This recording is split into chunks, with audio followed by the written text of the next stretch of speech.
치간 칫솔이 필요한 이유와 올바른 사용법이 좀 궁금합니다. 치아와 치아가 서로 맞닿아 있죠. 그래서 이렇게 쭉 붙어 있습니다. 그런데 이렇게 붙어 있는 면하고 그 밑에 면에는 실제적으로 칫솔이 안 들어갑니다. 제가 모형을 보고 잠깐 보여드리면, 자, 우리가 아까 수드라는 방법으로 칫솔을 넣는다고 말씀드렸지만, 자, 이렇게 해서 칫솔을 이렇게 넣으면 치아와 치아 사이에 칫솔들이 쏙 들어간 게 보여요. 자, 안쪽에도 똑같은 방법으로 집어넣으면 그렇게 만들 수 있습니다. 그런데 여기 바로 이와 이가 닿은 만나는 면 바로 밑에 쪽엔 어떤 방법을 써도 칫솔이 들어가지 않습니다. 그럼 거기를 뭘로 닦을 거냐? 알고 계신 도구는 크게 두 가지가 있습니다. 하나는 실이죠. 치실.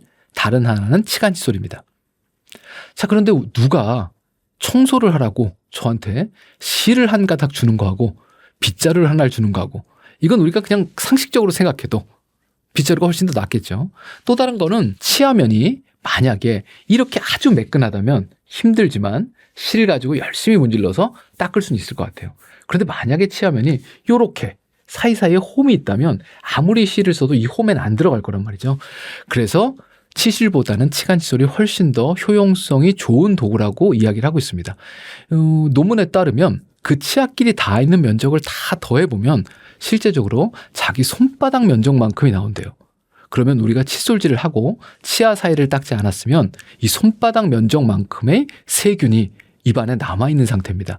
그러니까 반드시 치간 칫솔을 사용하셔야 됩니다. 그 칫솔질이나 치간 칫솔을 사용하는 게 치아 사이에 낀 눈에 보이는 무언가를 빼내거나 제거한다라고 생각하시는 분들이 있지만, 실제적으로 잇몸 질환 예방을 위해서는 그런 음식물 찌꺼기를 빼는 게 아니고 치아면에 붙어있는 세균막의 조직화된 구조를 흐트러뜨리는 겁니다.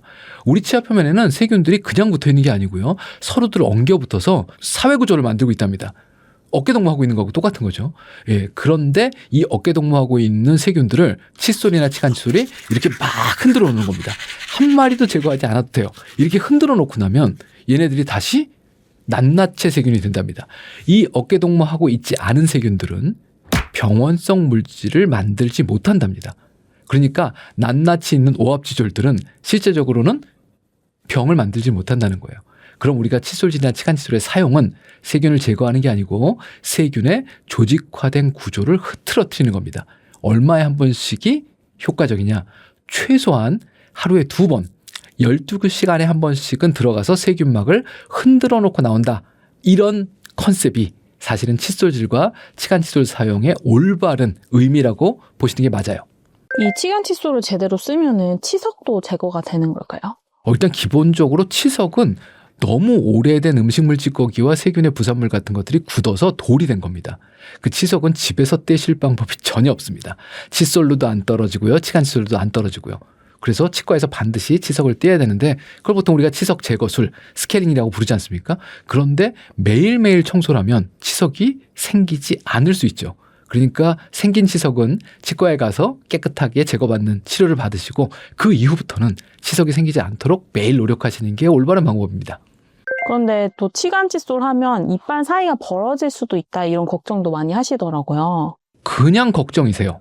자, 이 사이가 벌어지는 거는 잇몸이 내려가서 삼각형 구멍이 뚫리는 겁니다. 그럼 고민을 한번 해봐야 되죠. 잇몸은 왜 내려갔죠? 염증 때문에요. 염증 때문에 뼈가 녹은 겁니다. 염증은 왜 생겼죠? 그 자리에 세균이 붙어 있어서, 안 닦아서 그렇습니다. 그러니까 닦아서 잇몸이 내려갈 일은 없어요. 그런데 사이즈가 작은 치간 칫솔을 가지고 이쑤시개 쓰듯이 이렇게 쑤시고 이렇게 쑤시고 막 이렇게 쑤시다 보면 외상이라는 거에 의해서 다쳐서 내려갈 수 있습니다. 그런데 올바른 방법의 치간 칫솔 사용은 구멍에 딱 맞는 사이즈를 쓰는 거예요. 그 딱 맞는 사이즈를 쓰면 한 번만 넣었다 뺍니다. 그대로 들어갔다가 그대로 나오면 끝이에요. 그렇기 때문에 외상에 의해서 잇몸이 내려갈 가능성은 전혀 없고요. 또 다른 거 하나는요, 완벽하게 치아 사이가 닦이니까 잇몸이 내려갈 가능성은 없어진다고 볼 수 있는 거죠. 그럼 만약에 치간 칫솔을 써서 피가 나면 이게 그만해야 되는 신문가요? 아니면 그래도 계속 해야 되는 거예요? 보통 우리가 염증 반응이라고 얘기하면 잇몸이 붓는 거예요. 그리고는 빨개지고요. 그리고는 칫솔질하거나 아주 심한 경우는 뭘 먹을 때 피가 납니다. 이게 다 염증이에요. 치간 칫솔이 들어갔다 나올 때 피가 나는 건 염증입니다. 결국은 그 자리가 안 깨끗하다는 거거든요. 그럼 결국 치간 칫솔을 넣었다 뺐을 때 피가 나면 염증이다. 그럼 어떻게 해요? 조금 더 닦아야 되죠. 하지만 막 쑤시시면 안 된다고 그랬습니다. 오늘 피가 났어요. 그리고 칫솔질을 다음날 열심히 하고 또 다음날 저녁에 치간 칫솔을 넣었다 뺐어요. 이렇게 해서 3일, 5일, 일주일이 되면 놀랍게도 그 자리에서 피 나는 게 없어집니다. 염증이 낫는다는 얘기예요. 그러니까 피가 난다고 놀라지 마시고 매일 치간 칫솔을 하루에 한 번은 꼭 쓰시면 좋겠다라는 생각입니다. 물론 내가 잘못 써서 잇몸을 찔러서 피 나는 얘기는 아닙니다. 예. 부드럽게 들어갔다가 제 사이즈로 제 방향으로 나왔는데도 피가 나면 그 자리는 염증이라고 생각하시고 매일매일 도망가지 마시고 그 자리를 더 열심히 닦으셔야 됩니다. 방금 말씀하신 것처럼 하루에 한 번 정도만 쓰면 되는 건가요? 올바른 크기, 적절한 크기의 치간 칫솔 쓰시면 하루에 한 번만 넣었다 빼는 한 번의 동작이면 충분하다 그럽니다. 방금 계속 올바른 크기를 말씀해 주셨는데 어떤 칫솔을 어떻게 치간 칫솔을 골라야 하는지 보여주시면서 좀 설명해 주실 수 있을까요? 자, 치간 칫솔을 선택할 때는요, 우리가 목적을 좀 알아야 되는데 치아면에 밀착해서 세균막을 깨끗하게 닦아주면 좋겠는 겁니다. 그럼 가운데 철사는 되도록이면 없으면 좋겠죠. 그래서 철사가 가느다란 걸 고르시는 게 좋습니다.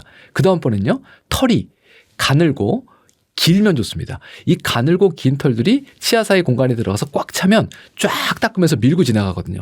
그래서 보통 털이 짧은 건 제가 우스갯소리로 치간 칫솔이 아니고 그건 털 달린 이쑤시개요 라고 말씀을 드리는데 그런 것들은 음식물만 밀어낼 뿐이지 세균막을 닦기는 상당히 어렵습니다. 치간 칫솔이 사이즈가 국제 표준으로 나와 있습니다. 크기가 정해져 있어요.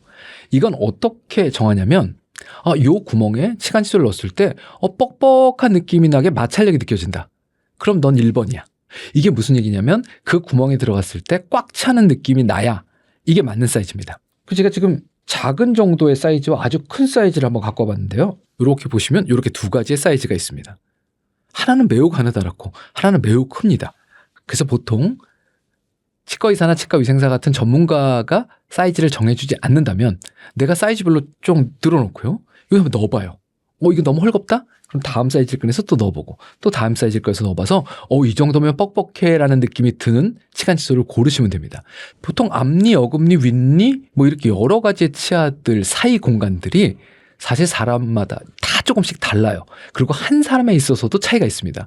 그러니까 하나의 크기를 가지고 모든 치아를 다 닦으실 수는 없어요. 보통 최소한 2개 내지 3개는 내가 사이즈별로 놓고 쓰게 되는 경우가 제일 많습니다. 제일 좋은 건 치과의사나 치과위생사 같은 전문가들의 처방 같은 걸 받으시는 게 제일 좋긴 하죠. 어느 정도의 느낌이냐? 이걸 넣어도 되나? 이게 너무 뻑뻑한 것 같은데? 괜찮을까? 이렇게 뻑뻑한 느낌이 드는 사이즈가 맞는 사이즈입니다. 넣었다 뺐다 이렇게 확 훌렁훌렁, 그죠? 이렇게 되는 건 밥풀을 밀어내는 털 달린 이쑤시개와 같은 거지 사실 치간 칫솔이라고 보기 어렵습니다. 그럼 요거는 또 어느 주기로 교체를 좀 하는 게 좋을까요? 치간 칫솔을 하루에 한 번 쓰시는 거니까 내가 쓰고 깨끗하게 물에 헹궈가지고 잘 말렸다가 다음날 또 쓰시면 돼요. 그런데 치간 칫솔을 요렇게 들어보니까 털이 숭숭 빠졌다. 치간 칫솔은 털이 빠집니다. 왜냐하면 철사에 이렇게 묶어놓은 거니까요. 예. 털이 숭숭 빠졌거나 혹은 철사가 이렇게 집어넣었다가 휘었어요. 휘어서 우들두들하거나 이럴 땐 바꾸셔야 돼요. 근데 올바른 방법으로 잘 써서 이게 휘는 거 없이 쓰신다. 그러면 대략적으로 아주 짧으면 일주일에서 열흘, 오래 쓰면 한 2주? 뭐 이런 정도는 쓰시는 것 같아요. 치간 칫솔도 그 올바른 사용법 모양으로 좀 보여주실 수 있을까요? 자, 이쪽을 보시면 여기에 구멍들이 보입니다. 하나, 둘, 셋. 큰 구멍들이 보이는데 이분이 이제 잇몸이 좀 내려간 분이죠. 자, 여기다 제가 치간 칫솔 한번 넣어보겠습니다. 자, 이렇게 놓고 보시면 치간 칫솔 집어넣을 때는 넣고 막 이렇게 쑤시시는 게 아니고 올려만 놓습니다. 이 사이에다가. 그리고 동글동글 하다 보면 치간 칫솔이 들어가는 길을 이렇게 찾아요. 들어간 것 같다. 그럼 이 방향대로 그대로 밀어넣었다가 그대로 빼실 건데 지금 정도면 치간 칫솔이 매우 헐거운 겁니다. 자, 요거보다 한 사이즈 큰 걸로 보겠습니다. 이게 좀 크죠? 자, 놓고 똑같이 동글동글 해서 넣어봐요. 여기 들어갔어요. 이 길을 찾아가는 겁니다. 그대로 밀었다가 그대로 뺍니다. 여긴 조금 마찰력이 느껴지지만 누가 꽉 잡고 있는 것 같은 느낌이 없어요. 다음 사이즈는 이만한 사이즈입니다. 자, 이걸 한번 넣어보겠습니다. 여기서 구멍을 찾아요. 들어간 것 같아요. 이 상태로 밀면 뻑뻑하게 들어가네 하는 느낌이 있습니다. 이런 정도로 꽉 차는 느낌이 있게 치간 칫솔이 들락날락 해야 이게 제대로 된 세정이 일어납니다. 그래서 치아에 넣어봤을 때 뻑뻑한 느낌이 들어. 대신 내가 힘으로 찾아서 억지로 쑤셔 넣는 게 아니고 치아 사이에 있는 공간, 길을 찾아서 들어간다라는 느낌으로 천천히 부드럽게 밀어 넣으셔야 제대로 된 방법으로 치간칫솔을 사용하는 거다. 이렇게 말씀드릴 수 있을 것 같아요. 그 요즘에 워터픽이라고 물을 이제 수압을 세게 해서 하는 그거나 또는 그거를 이거 치간칫솔 대용으로 쓸 수가 있을까요? 일단은 안 됩니다. 예, 제가 단적으로 말씀드리는 예는 이런 거예요. 세차장에 가셔서 차가 매우 더러운데 처음으로 우리가 물총을 주지 않습니까? 고압 세차건을. 물을 막 뿌려요. 그럼 지저분한 게 다 떨어진 것처럼 보이잖아요. 그런데 차에 가서 이렇게 문질러 보면 떼국물이 쭉 흐릅니다.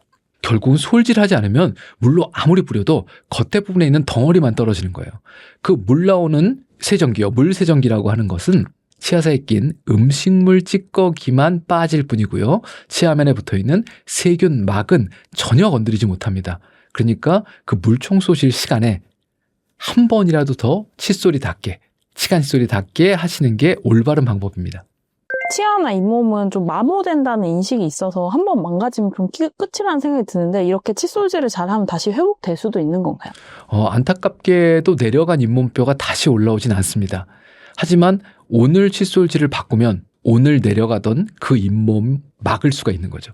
그래서 올라오진 않겠지만 현재 잇몸 질환의 진행을 충분히 막을 수 있습니다.